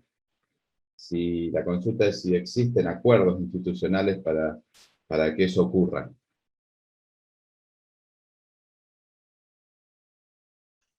Había silenciado el micrófono. Bueno, yo comenté que realmente las problemáticas del abordaje del problema de los barrios populares tenía dos cuestiones fundamentales, ¿no? El tema del abordaje en el lugar, como también dijo Gustavo, la necesidad de que la mayor parte de la gente quede ahí, con toda esa problemática que implica las mesas barriales, los núcleos participativos. Pero por otro lado está el gran problema de los que hay que llevarse del barrio, necesariamente, obligatoriamente, como también pasa con aquellos que viven en lugares donde no pueden permanecer, con problemas hidráulicos, con problemas que no son lugares aptos para la vida humana, para el hábitat, para la habitación. ¿Y qué hacemos con eso cuando realmente existe una necesidad de buscar alternativas, ¿no? Y no es posible profundizar en un conjunto habitacional con las condiciones que yo les comentaba. El alquiler, como yo les comentaba, es una alternativa. Por supuesto que yo desconozco si hoy realmente hay algún acuerdo institucional para lograr un mercado locativo de alquileres para sectores de menores recursos que hagan el efecto de colchón o de tránsito hacia su vivienda definitiva. Está entre nosotros alguien de mi mayor estima, que es María Inés Capón, que es vicepresidenta del ICPB, todavía lo sigue siendo, y que conoce más que yo todavía de esto, y me podría decir tranquilamente si realmente hoy existe la misma dificultad o se ha acentuado la dificultad para conseguir un mercado locativo para el traslado de viviendas, ¿no? Para el traslado de familias hacia una vivienda definitiva. Y por otra parte, también hablamos de un mercado también, más allá de lo locativo, como les decía antes, la posibilidad de ese subsidio para que esos sectores puedan adquirir una vivienda propia. Eso se llevó adelante con mucho éxito, inclusive no solamente en el SPB, sino yo recuerdo en el ente de coordinación metropolitana, en ese momento dirigido por Mirta Levin, que toda la relocalización de sectores de la villa de Remanso Valerio, allá en la conexión entre el Parque de la Cabecera y Granado Baigorria con Rosario, que de Obras Públicas también está quien fue subsecretario de Obras Públicas en ese momento, Marcelo Galeone, en esa charla, y fue justamente a través del subsidio para compra de vivienda como Mirta pudo resolver la relocalización de ese sector, un sector muy poco afecto a irse de ese espacio, un espacio bastante privilegiado de la ciudad, y con las condiciones que ya Gustavo también comentaba sobre la necesidad de mantenerse en el lugar, ¿no? Así que sería imprescindible generar un mercado tanto locativo como de provisión de vivienda, de condiciones económicas y de condición también de comodidad, como para que estos sectores puedan relocalizarse, tanto transitoria como efectivamente, como alternativa a esa construcción de viviendas que yo siempre digo que desaliento por la severas dificultades que tiene el Estado para abordar la vivienda como construcción propia, ¿no? Muchas gracias, Raúl. Hay otra consulta para todo el panel, porque en realidad todos hicieron referencia al tema que tiene que ver con la regularización dominial. ¿Cuáles son las limitaciones que ustedes ven o que se encuentran en este proceso de regularización de los complejos habitacionales construidos por el gobierno y cómo creen que se podría abordar? Gustavo, Bien, sí, Raúl, ¿querés hablar? No, si yo creo que te corresponde más a vos. Después yo complemento, si querés.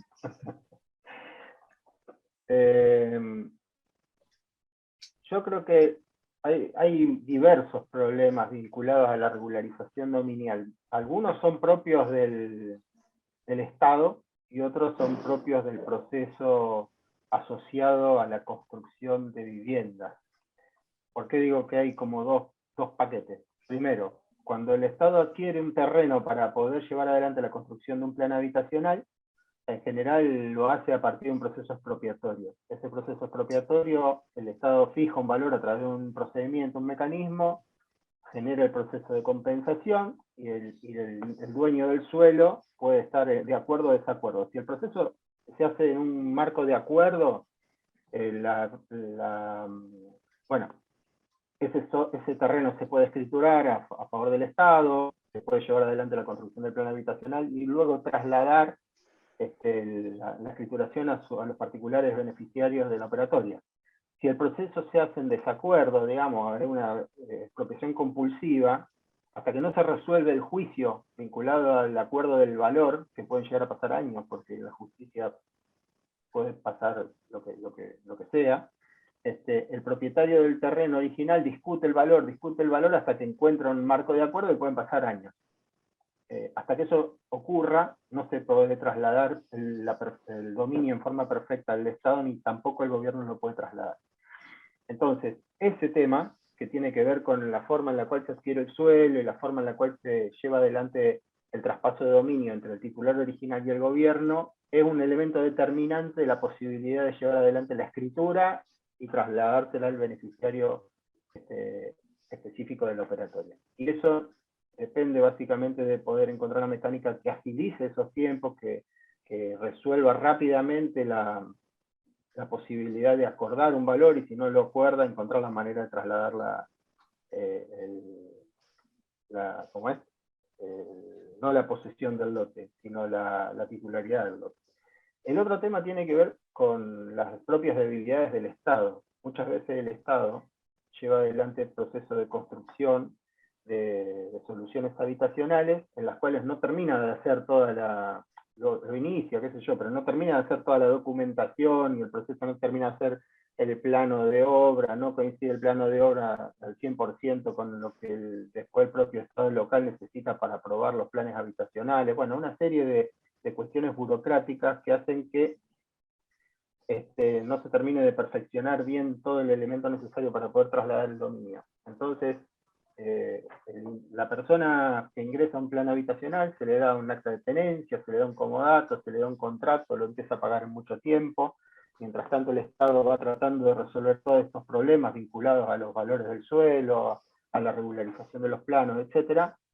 Y bueno, y pasan años y años hasta que se pueda resolver el tema de la escrituración.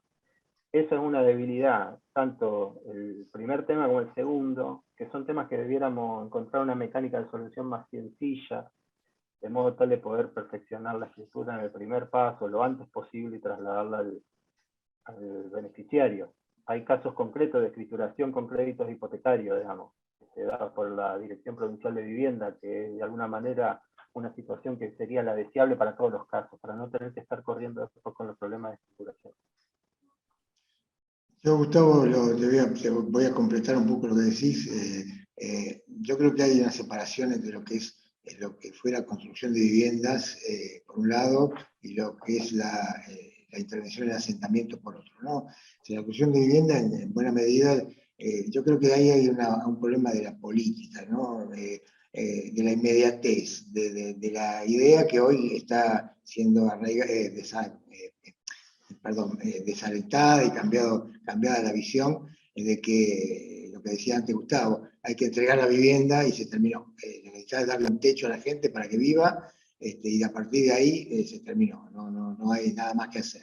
Eso es lo que motivó la parálisis de los barrios Fonavi, con 40 años sin escriturar viviendas en algunos casos, y generó lo que es la dificultad con que te has encontrado vos, Gustavo, seguramente, lo hemos visto todos, de lograr, primero, que la gente quiera escriturar. Después de muchos años, hay mucha gente que no tiene intención de escriturar, está desalentada de ese tema, ha perdido entusiasmo, y otra gente que ha vendido informalmente la vivienda, y es muy difícil realmente encontrar la solución para saber que jurídicamente a quién le corresponde, si fue usurpada, si fue transmitida de unos a otros informalmente. Eso también es un problema que hace que un porcentaje importante de unos barrios no se lleguen a escriturar. Y en lo que hace asentamientos, es lo que al principio hablábamos de la intervención y la coordinación entre los estados. Hay muchos asentamientos en terrenos del Estado Nacional, en terrenos ferroviarios, donde se regularizan las cuestiones, mejor dicho, se urbanizan los barrios a través de la intervención del municipio o de la provincia, con financiamiento inclusive del Estado Nacional o créditos internacionales, como decía antes, pero llegado el momento en que hay que efectivizar el traslado dominial de las viviendas, de los terrenos, para poder urbanizar desde el punto de vista legal, hacer los planos de mensura, dividir y generar los lotes para escriturar, ahí se produce ese desencuentro entre el titular del dominio, que generalmente es el Estado Nacional, y quien está más interesado en que eso se lleve a cabo, que es el Estado provincial o municipal. Y ahí realmente, durante los años que yo estuve en el SPB, fueron intensas las gestiones para que, de algún modo, o escrituraba el gobierno nacional, o nos cedían las tierras para que lo escrituremos nosotros, porque alguien lo tenía que hacer. Finalmente, nadie lo hizo. Bien, muchas gracias a los tres panelistas, a los participantes. Se nos acabó el tiempo. Hago una breve referencia de cierre que creo que tiene que ver con me parece que fue muy claro los desafíos que plantea Gustavo en el final de su exposición. creo que tiene que ver también con algún comentario que él hizo también en su presentación, con esto que le hicieron todos en realidad en las 3 presentaciones sobre el valor del rol que asume el Estado en cualquiera de estos procesos, que claramente creo que todos debemos compartir la importancia que el Estado esté presente y de alguna manera marcando las condiciones en cualquier proceso de mejoramiento del hábitat. Y creo que en eso también es clave, porque lo decía también en algún momento Gustavo, la posibilidad, y puso de referencia lo que pasa ahora en Berlín respecto a esta posibilidad de expropiación como una medida disruptiva de lo que se viene haciendo, que me parece que a eso debemos animarnos, en eso está el desafío, me parece que en eso tiene que ver. Invito a todos, creo que todos lo conocen, pero invito a quien no lo haya hecho, que conozca un proyecto de ley, que Gustavo también mencionó, un proyecto de ley de uso del suelo y hábitat para la provincia de Santa Fe, que creo que es lo que permitiría en algún caso también con una idea disruptiva, con propuestas disruptivas de lo que se viene haciendo, que promueva la planificación del territorio de la provincia de Santa Fe en todos sus niveles, que promueva también el uso y el ordenamiento del uso del suelo, que iguale las condiciones de municipios y comunas en capacidades y recursos, porque en eso, si no lo hace el Estado provincial, es muy difícil y muy diverso, y a quienes conocemos la realidad de la provincia, sabemos lo que significa en términos como decía, de capacidad y recursos para poder pensar el territorio y encontrar soluciones, que ponga reglas claras y corrija los profundos desequilibrios territoriales que tiene hoy nuestro territorio, desequilibrios en términos de infraestructura, de servicios, de accesos. Creo que eso es fundamental, que ese proyecto de ley además lo prevé, que dote de más eficaces e innovadores instrumentos a quienes gestionan el uso del suelo y quienes deben llevar adelante políticas o programas de este tipo, como los que presentaron hoy en los 3 niveles. Me parece que es necesario que esto, y esto lo digo entre comillas, pero que en muchos casos terminan siendo voluntades de un momento de gobierno, creo que me parece que tienen que transformarse en políticas públicas, transformarse en pactos y acuerdos que superen y den continuidad más allá de cualquier momento de gobierno, y que sobre todo cualquiera de estas acciones garantice a cada uno de los ciudadanos el acceso a los bienes públicos, el acceso a la ciudad, como se dice, el derecho al uso de la ciudad. Así que muchas gracias. No sé, Gustavo, si querés hacer un cierre más no como expositor, ahora sí como parte de la usina. Cambiaron de rol hoy. No, bueno, como siempre agradecerles a todos por estar presentes, por sumarse, por confiar en nosotros.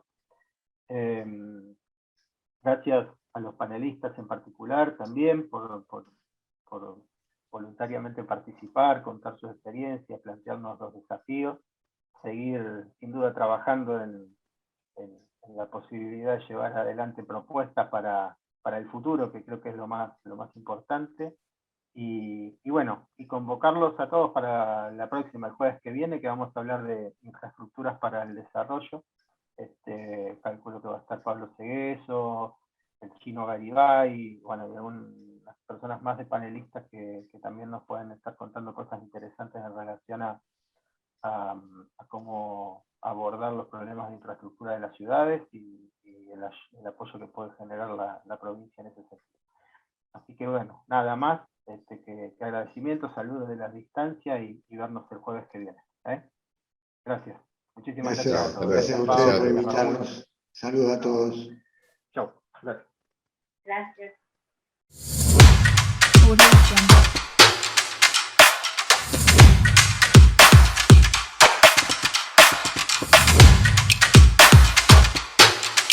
Audio Jungle.